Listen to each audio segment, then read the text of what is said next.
Lucky bamboo is an easy-to-care for houseplant that grows well in low, indirect light. This plant, which isn't really bamboo at all, but instead is a type of tropical water lily called dracaena sanderiana, is from Africa and is said to bring good luck and good fortune to the inhabitants of any space where it is grown. With a few tips, your lucky bamboo will be healthy and thrive, and make you lucky to boot.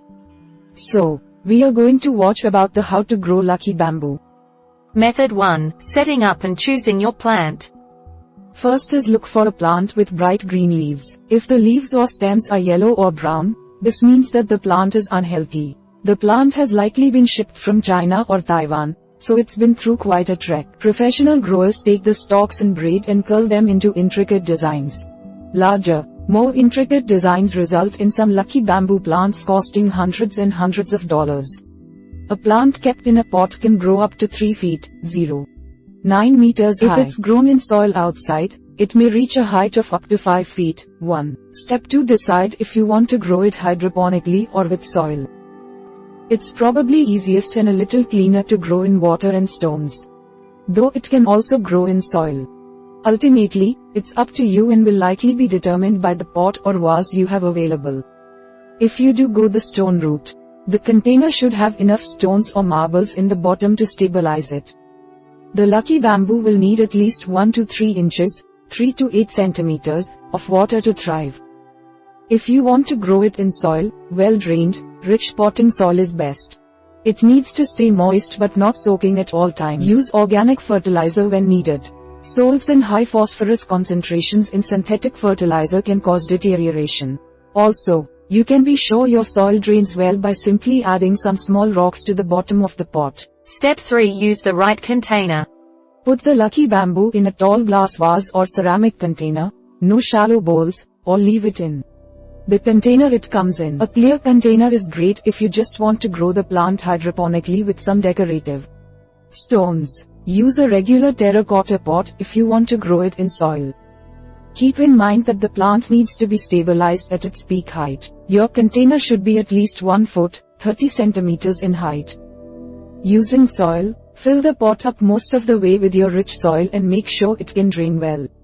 Finally, choose the right spot. Lucky bamboo do best in bright, filtered sunlight. Think of the light that creeps through the top of a forest canopy. Direct sunlight will scorch the leaves. And as for temperature, keep it away from the air conditioning or vent. This plant prefers an air temperature between 65 degrees Fahrenheit and 90 degrees Fahrenheit. If you want to control the curl of your plant, use a 3-sided box, a box with a side cutout. The plant will then bend toward the light. As it curves, change the side the sunlight faces, and the plant will curve back. Method 2. Helping your plant grow.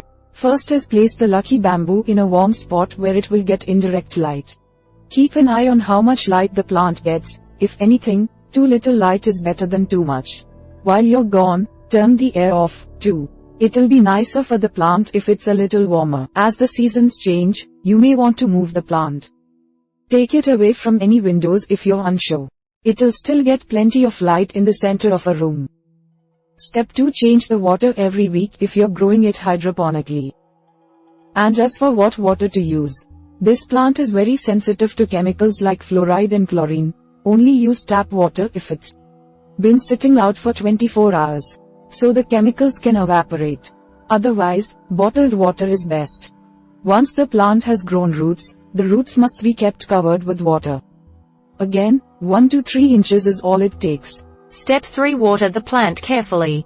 If you're growing your plant in soil, water it just enough so the soil is moist but not soggy. Keep it this way every day. The plant can get dry rot if the soil is too wet. You can also spray the leaves with water to keep it moist and humid.